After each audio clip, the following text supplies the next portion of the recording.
My most terrifying real-life experience. I've never really told this story online because every time I think about it, I get the same uneasy feeling I had that night. This happened about 6 years ago when I was coming back home from a friend's house. It was late, somewhere around 1 a.m., and I decided to take a shortcut through a quiet road that passed near a large field. I had walked that route dozens of times before, so I wasn't worried about it. The night was unusually silent. There were no cars, no dogs barking, not even the sound of insects. About halfway down the road, I noticed someone standing near the edge of the field. At first, I assumed it was just another person walking home. But as I got closer, I realized they weren't moving at all. They were just standing there, facing in my direction. Something about it felt wrong. I couldn't make out any details because it was dark, but I could tell the figure was unusually tall. I kept walking, trying not to stare. When I finally passed the spot where I had seen it, I glanced over. The figure was gone. I immediately stopped and looked around. There was nowhere it could have disappeared to in just a few seconds. The field was open for hundreds of feet, and there were no trees or buildings nearby. I remember feeling a chill run through my body, but I convinced myself that I was tired and imagining things. Then I heard footsteps behind me. They weren't loud, but they were clear enough to hear on the empty road. I turned around expecting to see someone, but there was nobody there. The footsteps stopped the moment I turned. I stood still for a few seconds, listening. Nothing. As soon as I started walking again, the footsteps returned. This happened 3 times. Walk. Footsteps. Stop. Silence. At that point, I was genuinely scared.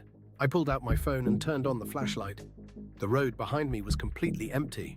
I started walking faster, and the footsteps seemed to match my pace. I didn't look back again. I just kept moving. When my house finally came into view, I felt relieved. I hurried to the front gate, unlocked it, and stepped inside. Before closing the gate, I looked down the street one last time. Someone was standing there. The figure was at the far end of the road, completely still. Even from that distance, I could tell it was unusually tall. What I remember most clearly is that it seemed darker than the darkness around it, almost like a shadow that didn't belong there.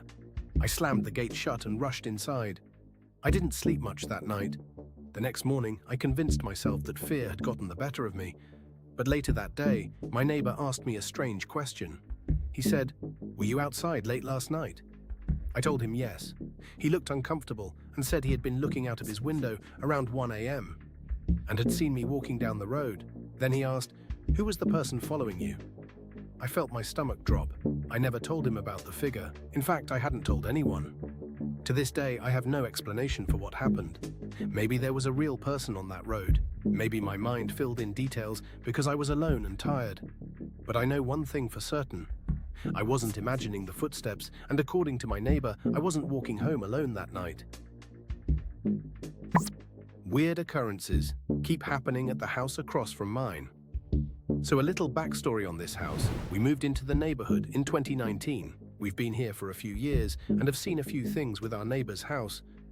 A month after moving in, there was a bunch of cop cars in front of the house and a forensics team. They were there for hours. Not sure how long because I ended up falling asleep. Clearly somebody died, but we never found out how. Whether it was a murder or from old age, we don't know. Never saw anything in the newspaper. Anyway, a few months later, a new family moves in. Everything seemed normal until it wasn't. At one point, I remember looking out the window and I saw a man put a woman wrapped in sheets in the back of his car. Then he left. I remember asking my husband if I should call the cops, and he said no. Maybe they were going to the hospital. The next day, cops showed up at the house and brought the man out. It looked like they were questioning him, and then they left. I will say that we have never seen that woman before and haven't seen her since. It was really weird. So after that, things kind of calmed down. Then my husband texted me that cops were about to show up at the house in front of ours. He was working at the police department at the time and saw the police dispatch. Apparently, the man in the house was getting a divorce from his wife. Now his wife we've seen multiple times, not the other lady. Anyway, there was a restraining order set in place and he had shown up at the house. It seemed like a very messy divorce. We would witness the cops showing up a few more times until they moved out and the house went up for sale. The house ended up sitting vacant for over a year. There had been some contractors come by and do some things to the house, fix the roof and the siding, put in new windows, etc. The previous neighbors had been renters, so I guess there was some damage done. Then one day, the for sale sign goes down. The house is still sitting vacant at this point, but a white unmarked van would come by and then leave. It's extremely loud too, so we know when it shows up and leaves. It was like that for weeks. They would come by for 30 minutes to an hour and then leave. Here recently, the van has been staying there parked overnight. I've seen somebody come out of the van multiple times and go into the house, sometimes with a bag of fast food or just a white shopping bag. While all of that sounds normal, and maybe I've got a new neighbor, the thing is that we've never seen a moving van or anybody moving furniture in. The house still looks vacant. The windows still have the new installation stickers on them, so something extremely weird is going on with that house. I've joked with my husband that it must be some sort of meth lab, and that I hope it doesn't catch fire or explode. But now I'm thinking, what if it's something more sinister? What if the house has bad energy all around and attracts suspicious people? I don't know, man. That van is only there at night. I've never seen it during the day. I try not to spy on the neighbor and mind my business, but I can't help but notice the sketchy behavior. Anyway, I stay on my side of the sidewalk and I don't go near that house. It gives me the creeps. I was kidnapped as a child, and I think it was my dad's sister. But I don't have any proof so I remembered this while listening to one of the YouTube videos about young kids being abducted. Anyway, a little background story to understand how this happened so easily. My parents divorced when I was a toddler. My mum's neighbor, who is her sister, my aunt, had 3 kids just like my mum.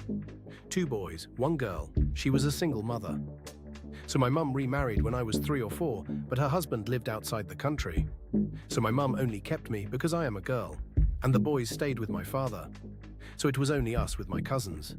We all went to school together and came home together. Anyway, this happened when I was about 5 years old. I can't honestly remember clearly. I remember coming out of preschool and going home. I don't remember where my cousins were. I wanted to go home, so I just left since our house was a few blocks away and it was a very safe and well-known area. We all knew each other, and the school was a big preschool with a high school too. So I was walking home, and then someone came talking to me. I remember knowing this was wrong, but I was so excited because he told me, "Your stepfather sent me. He got you so many gifts. Come, let's go." So I was so excited because he knew everything. He even knew which country it was, so of course I trusted him. So we went together. He took me somewhere, so far in a building. He took off my shoes and my bag. Then he told me, "Sit here on the stairs. I'm going to get your stuff." So anyway, I sat waiting. Honestly, I don't even know for how long. Maybe an hour, maybe more, maybe less. But I started crying and walked, going down. I was walking and walking, trying to remember the way home. It was hard, but I walked anyway, until I started recognizing the way. I reached home and my mum was outside with everyone looking for me. My grandparents, my mum's siblings, just everyone. My uncle was so furious when he saw me that he took a stick and started beating me on my legs. I cried and my mum took me away. BTW, these things are sadly allowed in our country. So I only remember crying and my mum hugging me. Then after all this, a few months or something later, I saw my school bag at my aunt's house. She's my dad's sister. I was so surprised because that bag was new and my stepfather bought it for me. It was a white bag with black big polka dots. I honestly don't know how it got there because when I came home I only had 1 sock. I don't remember anything else. So it's weird now that I think of it. Honestly, it makes my stomach turn. Like, how did that person know my mum remarried? How did he know where he stayed? How did that bag end up there? My mum and her sister-in-law never had a good relationship, but I was her niece. I never told anyone about all this, especially about the bag. I don't know why. I just ignored it until recently I started remembering everything. I'm now married and I have 2 kids, a boy and a girl. My son just started preschool, and honestly the fact that I started remembering all this is really scaring the shit out of me. And BTW, my son goes to the same school with the whole family plus my auntie's grandchildren. But he's not allowed to leave unless it's with my driver or my cousins or my mother. Nobody else. I'm not saying she did it, but where did that bag come from? It looked new, plus it was just thrown outside on a dirty shelf. I don't know if I'm crazy or there is more to the story. The elevator, as usual. Today too, I finished my office work at 6:30 p.m. and came out. I work in this huge 15-story building. Outside, the sky had turned slightly grey. I walked over to the elevator and pressed the down button. The elevator came up and the doors opened. There was no one inside. I stepped in and pressed the G, ground floor button. The elevator began descending, but after about 30 seconds, the elevator suddenly stopped and made a familiar ting sound. The doors opened. I was stunned. Outside was the exact same reception area on the 15th floor. I thought perhaps I had accidentally pressed the 15th floor button instead. So I carefully pressed the G button again.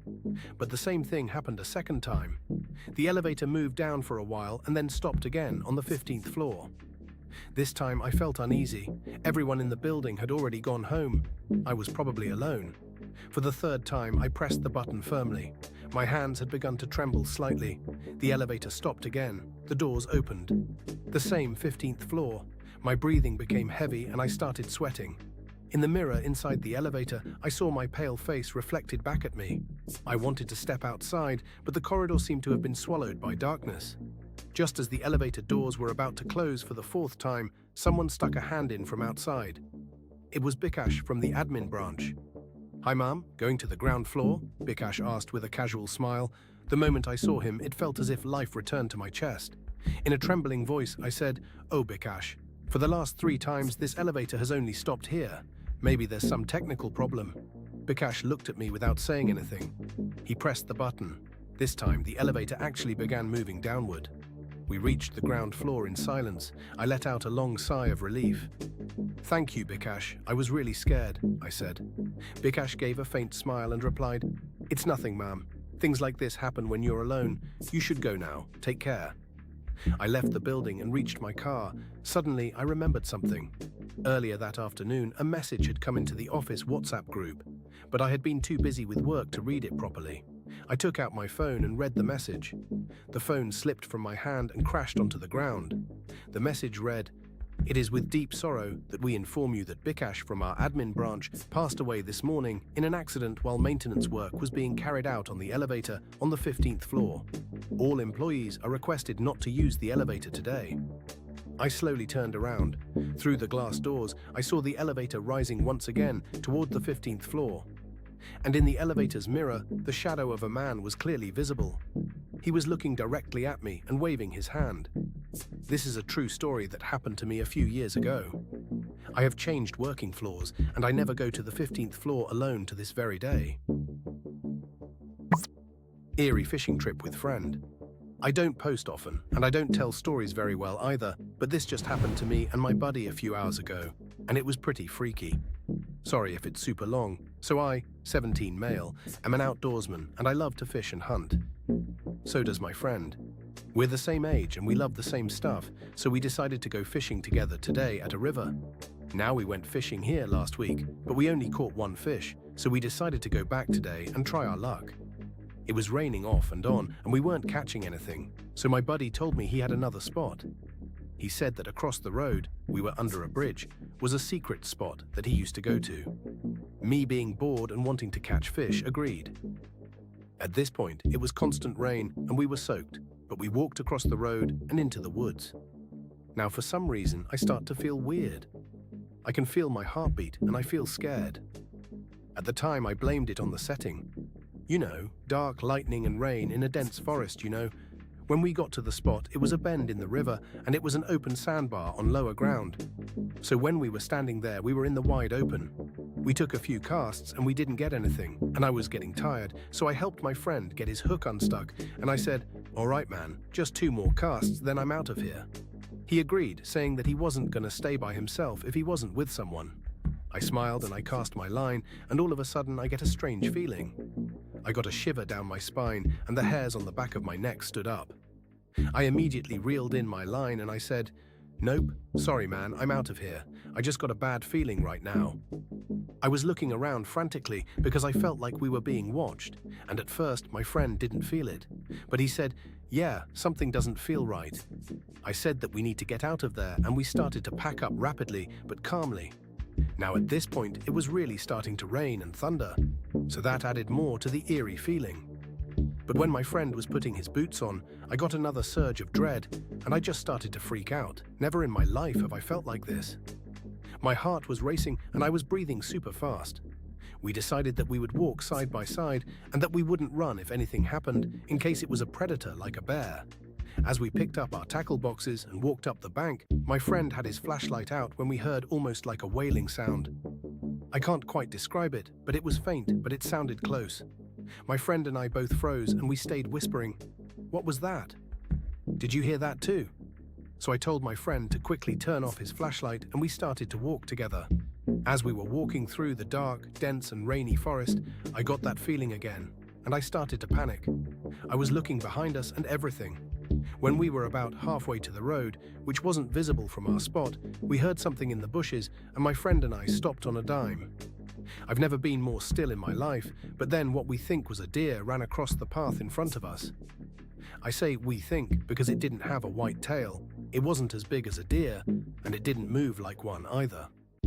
Super scared, my friend and I kept walking to our vehicles, and my friend saw for sure a raccoon run across too. As we got to the tree line by the road, I stopped because I was honestly terrified and was short of breath, and my buddy said, "I don't feel safe standing right here." Now my friend isn't really the type to say that. He's kind of the type to be like, "Men aren't scared, I've got to be tough" kind of guy. So when he said that, he meant it. And that's when I didn't feel safe at all either. We walked to our vehicles and we stood in the headlights trying to pack everything up, and even on the side of the road I felt terrified. We stayed on the phone until we each got home, just talking about how weird that felt. We've been in forests our whole lives basically, and we've never felt like we were ever in danger before. Everything just felt different, and that deer didn't feel right either. I don't know what else to say, except I am triple checking. I locked my doors tonight. If you have any ideas or thoughts, please let me know. This was honestly the most scared I've ever been, and I want to know what you guys think. TLDR. Me and my friend went fishing and felt like we were being watched. Then we heard a wailing noise and walked through a dense, dark and rainy forest when we saw a deer that didn't look right, and we felt like we were in danger.